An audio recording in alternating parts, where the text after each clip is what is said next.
Hi guys, I'm George. And I'm Anastasia. Together we are Only Hand Luggage. We are very passionate about our travelling. And we are very happy to share our travel experience with you.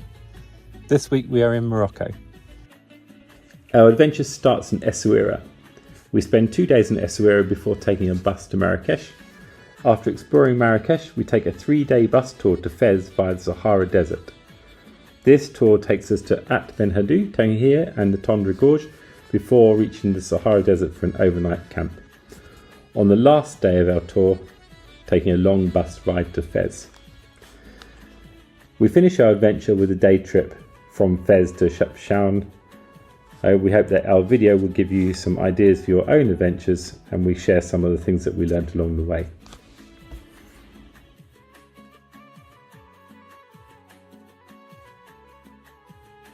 One of the smallest airports we've ever been. A good thing, there is nowhere to get lost. Knowing that it might be difficult to find a place in the city center, we asked our accommodation to send us a taxi, which was around €16 and worked very well for us. Essaouira, my favorite city in Morocco, colorful but still relaxing, with its old city walls facing Atlantic Ocean and stunning sunsets, with history of Mogador going back to the 5th century BC and long sandy beaches. It is UNESCO World Heritage Site and it's the city of the Astapor in the Game of Thrones.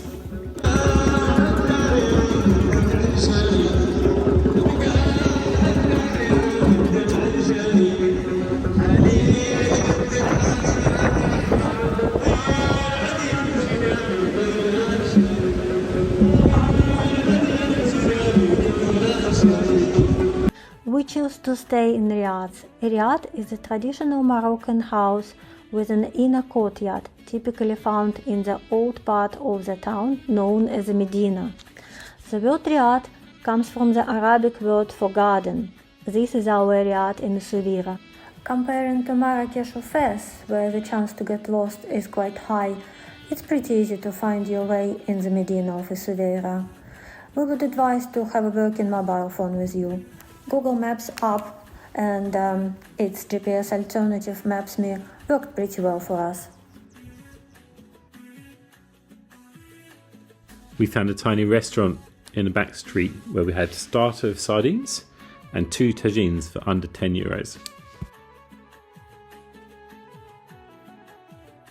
Important tip: don't ask for direction in Medina and don't let strangers to offer you help with finding places or guiding you. You might experience unpleasant request of paying significant amount of money for it. Ask your riad or hotel to meet you in the airport or in a well-known place which is easy to find. These places are Blue Gate in Fez, Café de France in Marrakech, taxi or bus stop in Essaouira. When the sun goes down, people are gathering at the seaside, and I must say that sunsets are very beautiful here. Most of the time it's very windy in Essaouira and the temperature drops quite a lot in the evenings, so we would advise to pack a piece of warm clothes for this case. It will be useful as well if you are planning to visit Sahara Desert. The dress code in general is quite relaxing in Essaouira and Marrakesh comparing to Fez, where I would advise to have more modest outfit.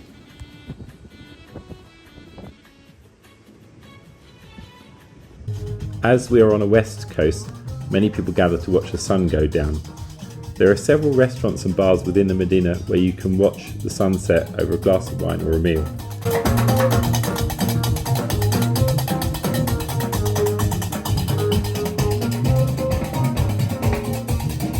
We picked Terrace, where they also had live traditional music.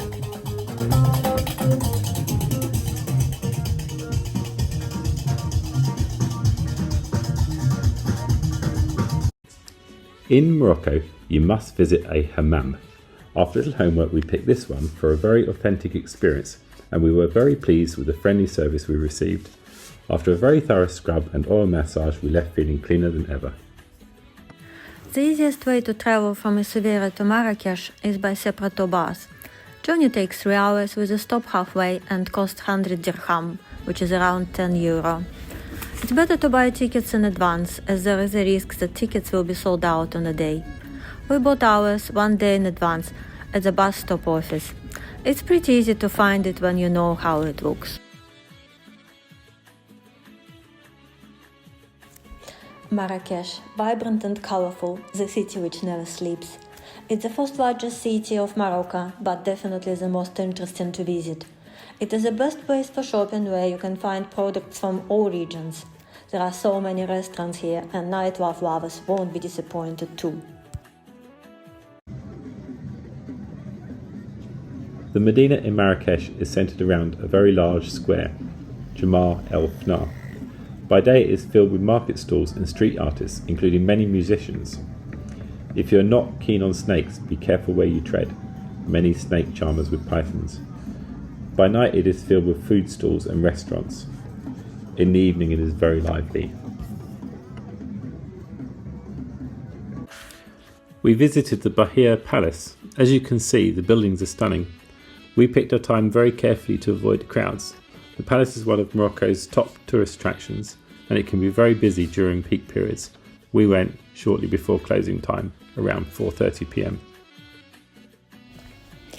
This 19th century palace was set up by Moussa, Grand Vizier of the Sultan. It was used later as royal residence before it became the tourist attraction. 4 wives of the Moussa had 4 equal-sized rooms, and his 24 concubines shared other 12 rooms of the palace. There are a few other interesting sites to visit in Marrakech.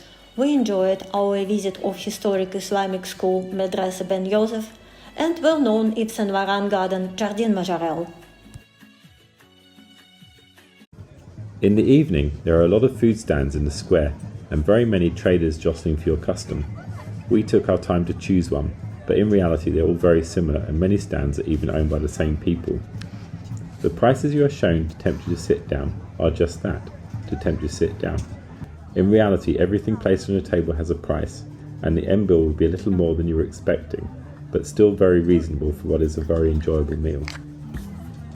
Got a bit of everything.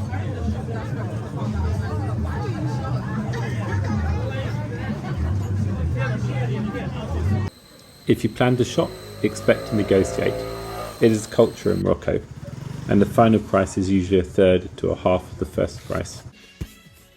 2 top tips from our Sahara guide, Abdul. First, don't increase your offer price to meet the shopkeeper's price. Reduce it. And second, if you cannot get the price you want, walk away. There are many shops selling the same things. Tanneries are both a must-see and a must-smell. Tanneries in Marrakesh date back to the 12th century. They comprise of large clay pots typically filled with a mix of cow urine, quicklime, water and salt, hence the smell. There are a range of options to view a tannery, most through leather goods shops, and you should expect to pay a small fee. We paid 20 dirham, about €2 each, as advised by our Riad manager. We set out from Marrakesh on a 3-day bus tour to Fez via the Sahara, booked with Marrakesh City Life. For the trip we had a great guide, Abdullah.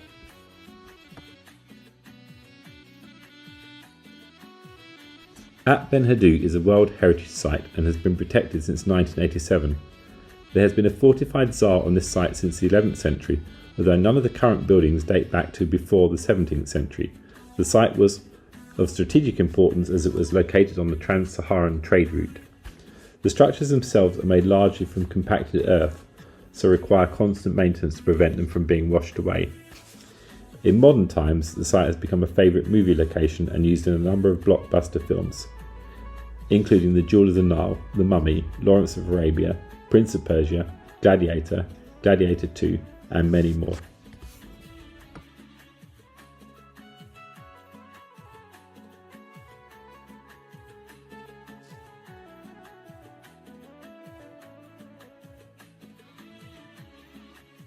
Todra Gorge.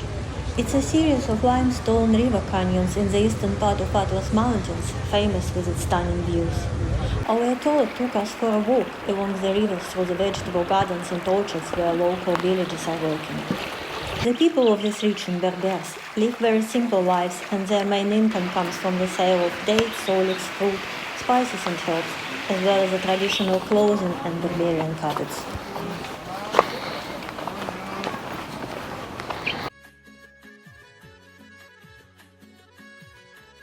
I struggle with heights, so I worried for a few days about getting on a camel. They're very tall, but I need not have done. Our guide and my camel were very accustomed to people like me. Our camel ride was about an hour each way, stopping for sunset on the way to the camp and sunrise on the way back.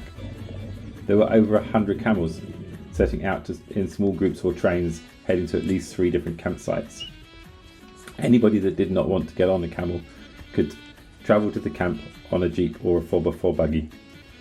The camels all had really different personalities. Elves were very friendly. We had the same guide and camels on the way back in the morning as we had on the way out, which gave the experience a more personal feel.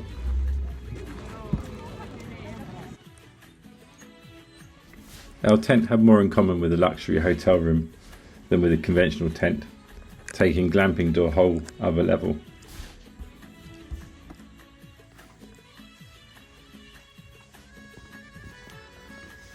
After settling into our tent, we had a buffet meal with our tour party, and then we sat around the campfire drinking wine and playing games.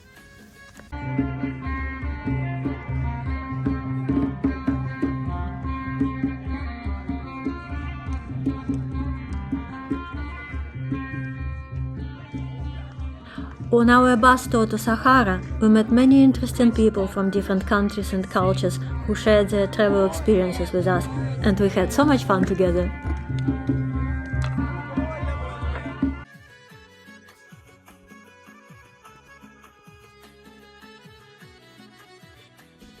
Thanks to a little planning error, we stayed in 2 different Riads in Fez. This is the first one. We have generally found quality in Riads to be very good. We tend to pick accommodation on booking.com and very much go by the traveller ratings when we choose. As you can see, the room is very comfortable. On average, we paid around €70 per night for accommodation. This one is Riad de Fez, and they kindly collected us from the Blue Gate so that we didn't get lost on the way.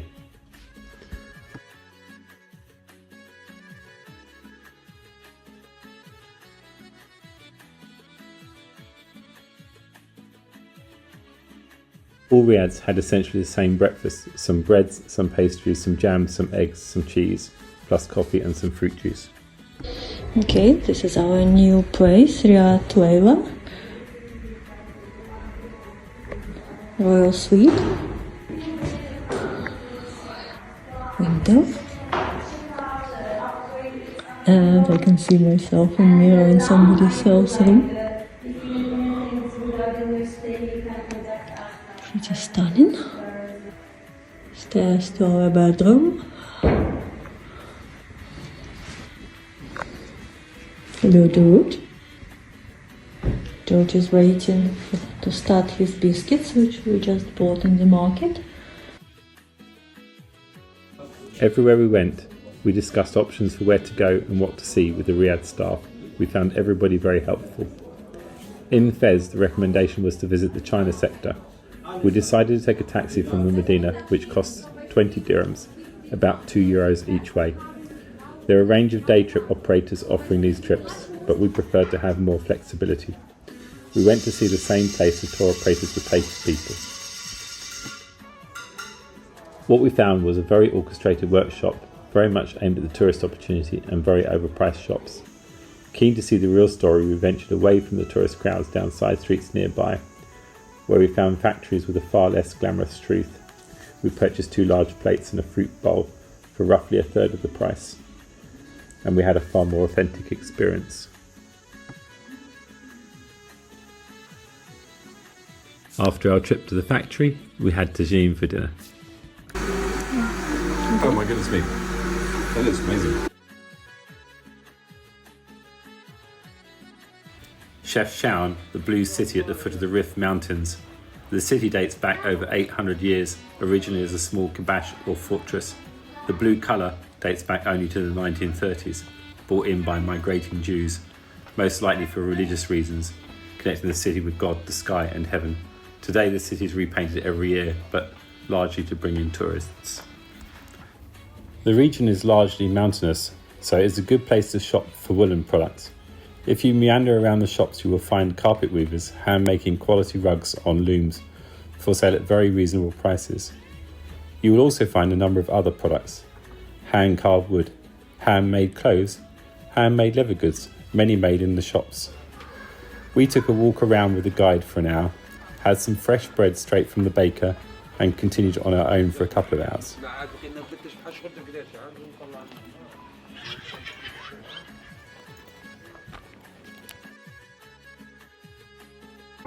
We finished our visit to Chefchaouen in a rooftop restaurant overlooking the town with people we met on the way.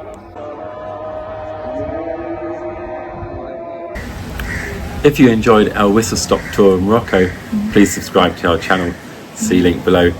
You can also find us on onlyhandluggage.com or visit us on Instagram on only.hand.luggage. Well, looking forward to see you again on our channel, and thank you for watching.